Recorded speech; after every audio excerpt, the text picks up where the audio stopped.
लड़ रहे मैया ते मैया तू तो मुझे लगा बूढ़ो करके माने कि देख श्रीदामा को ब्याह है को। मैया बोली तू कितनो बड़ो भयो 3.5 वर्ष को है भाई। तो मैया अब मेरी उम्र है गई। मैया बोली लाला तो पे कछु आवे जो तेरो ब्याह करता हूं। बहू आके यूं कहेगी देखो कैसे तो ब्याह कर दियो कछु। बोल मैया देख मुंह पे सब आवे। यशोदा मैया बोली कहा आवे? मुंह पे चल वो आवे। कछु दिना पहले तक चलनो ना जानता हो घुटमुन अब मुंह पे चल वो आगो। दूसरा मैया मुंह पे बोल वो आवे। मैया मुंह पे सो वो आवे। मुंह पे डोल वो आवे। सबरे काम तो आगे और कहा चाहिए मैया और कहा करके लाऊं बता। 9 लाख गैयान को स्वामी में पिताजी ने 9 लाख गैया कौन कहेगा मेरे काजी तो हैं। मैया बाबा को इकलो तो लाला में इतना बड़ा मेरा भवन अब एक ही चीज की कमी है। कहा बोले एक बहू ना है बस मेरे पास ब्याह करा दे मैया। और देख मैया श्रीदामा ब्याह करवे गए। मैया बोली बात मत बनाए कर चल बैठ जा। मैया कछु काम में लगे ठाकुर जी पीछे पीछे डोले मेरो ब्याह करा दे। मैया श्रीदामा की बहू आ गई मेरी ना आई है मेरो ब्याह करा दे। मैया ने जब नहीं सुनी तो ठाकुर जी रूठ के बोले मैया देख तू मेरो ब्याह करा दे नहीं तो श्रीदामा की घर ले आऊंगा मैं बउआ की बहू ले आऊंगा। मैया ने ठाकुर जी डांट फटकार के भगाई दिए। ठाकुर जी को पता चली श्रीदामा की बहू आ गई है। ठाकुर जी कूदते फांदते पहुंच गए श्रीदामा के पास। ब्याह है गो? बोले हाँ। बहू कहाँ है? बोले भीतर बैठी है। बोले मुंह दिखा दे। अरे लाला तेरी भाभी है तू देख ले। बोले भाभी ना है वो बहू है। बोले बहू तो लाला मेरी है।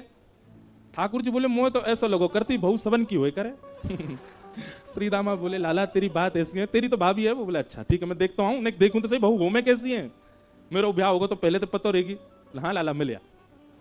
ठाकुर जी जैसे ही पहुंचे माधवी को पहले ही जाके बता दी। बोले श्रीदामा के परम मित्र श्री कृष्ण आ रहे हैं मिलवे। ओहो कृष्ण को नाम सुनते माने तो मुंह ढक लिया अपना। बोले जो वही है जाते मैया ने कही मुंह छुपा के रखना है। ठाकुर जी ने खूब अनुनय विनय किया हाथ जोड़े पाम पूज लिए। बोले भाभी ने मुंह दिखाए दो। नहीं दिखाया। ठाकुर जी बोले तू जाने ना आया भाई मेरे मुंह को देख मेरे मुंह देखवे के काजे करोड़न वर्ष की तपस्या करें इतना नाम जब करें उंगली घिस जाए तब वो मेरा मुंह ना देख पाए और मैं तेरे आगे हाथ जोड़ खड़ा हूं तू देखना रही है। माधवी कुछ नहीं बोली। ठाकुर जी बोले ठीक है जा रहा हूं तड़पेगी मुंह को देखवे के काजे। चले गए। लेकिन माधवी को उसी समय से बेचैनी होने लगी जैसे ठाकुर जी गए ना। अब तो कहीं भी जाती है गोपियां चर्चा भी कृष्ण की करती हैं। बैठती है तो चर्चा श्री कृष्ण की होती है। सब गोपियां आपस में बात करती हैं तो माधवी उनको समझाती है अरे तुम कैसी कन्या हो अपने पति के बारे में बात नहीं करती वो उसके बारे में बात करती रहती हो। नंद जी को लाला ऐसा हो नंद जी को लाला ऐसा हो। एक गोपी से यूं तक सुन ली माधवी ने कि वाकी उम्र अभी 3.5 वर्ष की है। तो माधवी बोली राम राम राम शर्म नहीं आती न 100 बालक वाकू प्रियतम मानो तुम।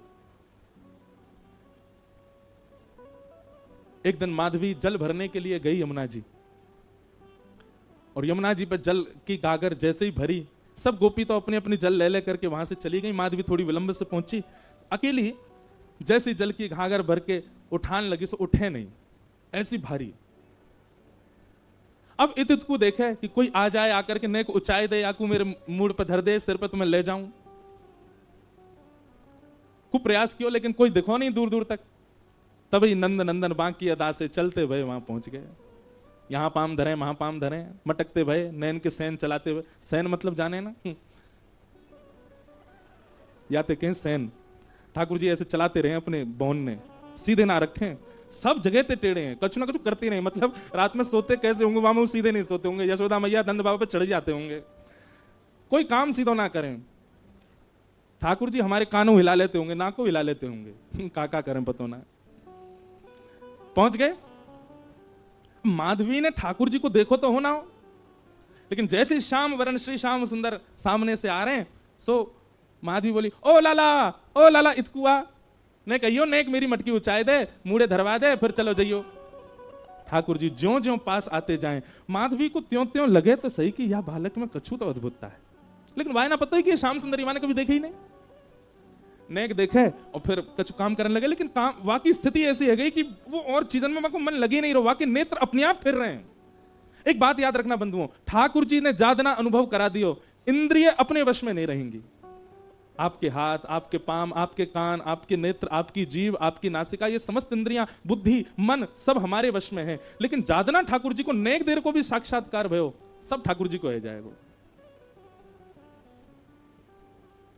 अब माधवी कर तो कार्य रही है, नेक नेक मटकी को उचावे की प्रयास कर रही है, लेकिन वहां के मन में बार बार यावे नेक तो देखूं याकू, और फिर नजर घुमा के देखे और फिर खुद पे विचार करे काय को देख रही हूं मैं, फिर अपना काम करने लगे, फिर काम कर, फिर नेक तो देखूं, फिर देखे और फिर देख करके फिर दोबारा अपने कार्य में। ऐसी स्थिति है गई। माधवी ने झटपट नेत्र बंद ही कर ली, बोले देखूंगी ही ना। पता ना क्यों इतना आकर्षण है। ठाकुर जी आ गए। माधवी नेत्र बंद करके, लाला नेक ऊंचाई दियो, मटकी ऊंचाई दे, उठवाए दे। ठाकुर जी बोले मेरे छोटे छोटे से हाथ मैं कैसे उठवाऊंगा।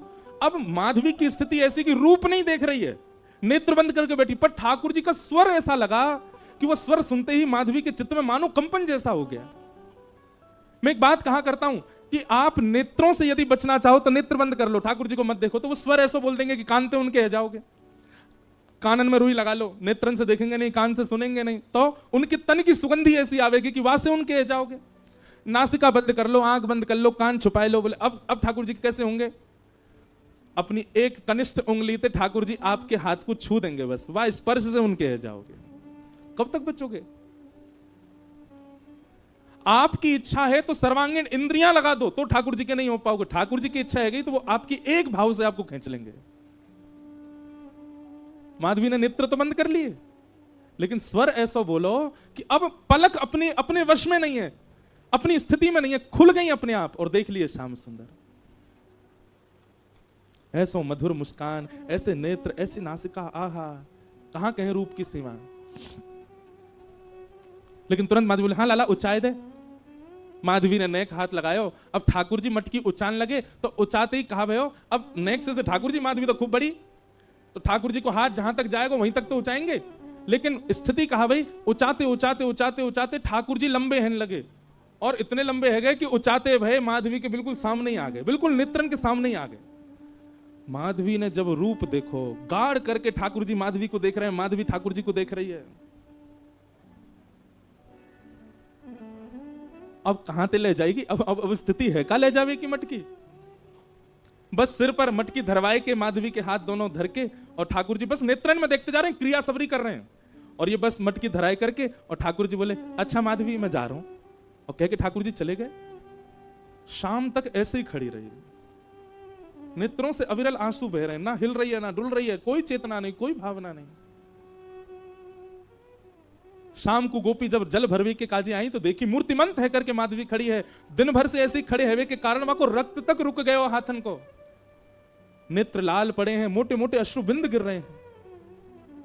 कोई गोपी ने जाकर के एक पानी को छिड़काव मुख पे किया, होश में आई, होश में आते ही गिर पड़ी। गोपी ने कही कहा भयो। माधवी बोली वो कहां है, वो कहां है। गोपी बोली कौन। अरे मेरी मटकी ऊंचाई के गयो, ऐसे कमल जैसे नेत्र, ऐसी मधुर मुस्कान, पता नहीं क्यों उसके प्रति इतना आकर्षण हुआ। और बहन कहा कहूं को स्वर सुनकर के तो मैं अपने वश में ही नहीं रह पाई। कृष्ण नाम जब ते श्रवण सुनो रियाली, भूली री भवन में तो बाबरी भई रे। और इस पद की सबसे सुंदर पंक्ति मुझे लगती है, रोम रोम हो मैं तो श्रवण मई रे। मानो मैं कान बंद कर लूं तो कब तक करूं, मेरे रोम सुन रहे हैं उनका नाम, मेरे रोम पुकार रहे हैं उसको, मेरे रोम देख रहे हैं कि वो कहां चला गया। पहले दो आंख थी, दो कान थे, पर अब रोम रोम उसका हो चुका है। कहां तक छुपाऊं, कहां तक रोकूं खुद को।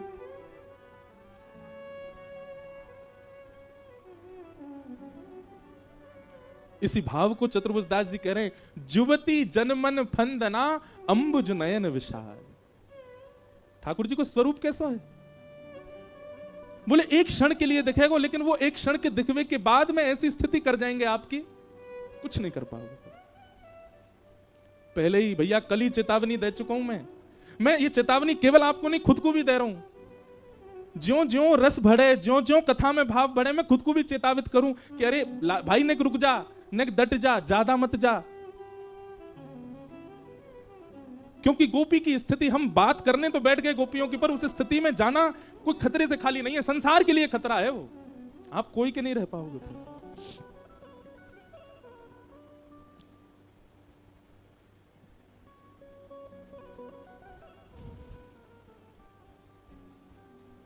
मीराबाई कह रहे हैं, जादू करके, जादू करके ओ पिया कित गयो, जादू करके, जादू करके, जादू करके, जादू करके हो, जादू करके ओ पिया कित गयो, जादू करके, जादू करके कित गयो, जादू करके। कैसा है? नंद नंदन पिया कपट जो कीनो, नंद नंदन, गाओ सब लोग। निकल गयो, निकल गयो, निकल गयो छल करके, जादू करके, जादू करके, जादू करके हो, जादू करके ओ पिया कित गयो, जादू करके, जादू करके ओ पिया।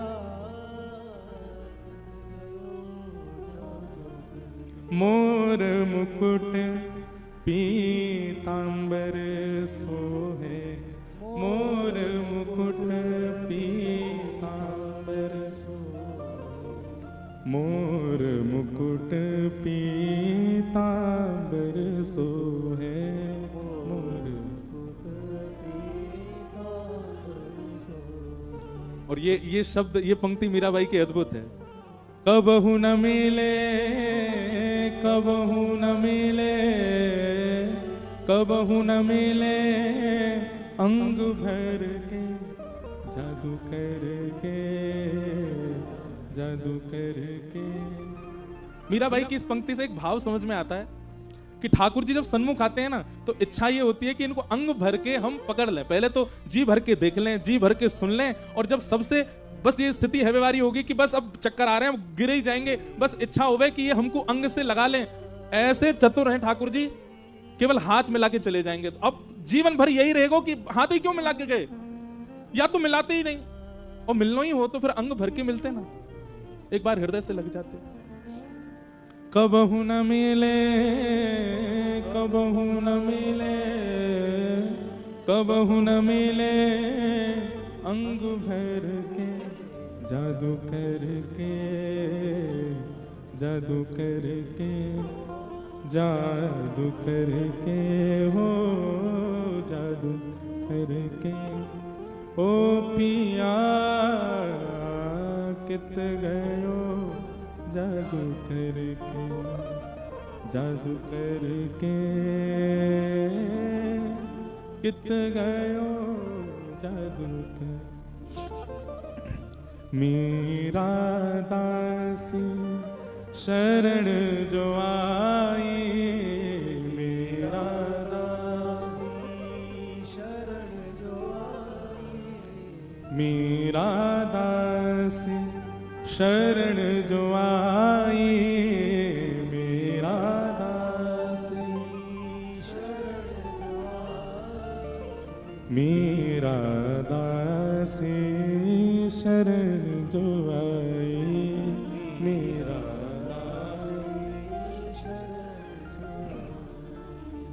मीरा दासी शरण जो आई, चरण कमल, चरण कमल, चरण कमल चित धर के, जादू करके, जादू करके, जादू करके हो, जादू करके ओ पिया कित गयो, जादू करके, जादू करके कित गयो जा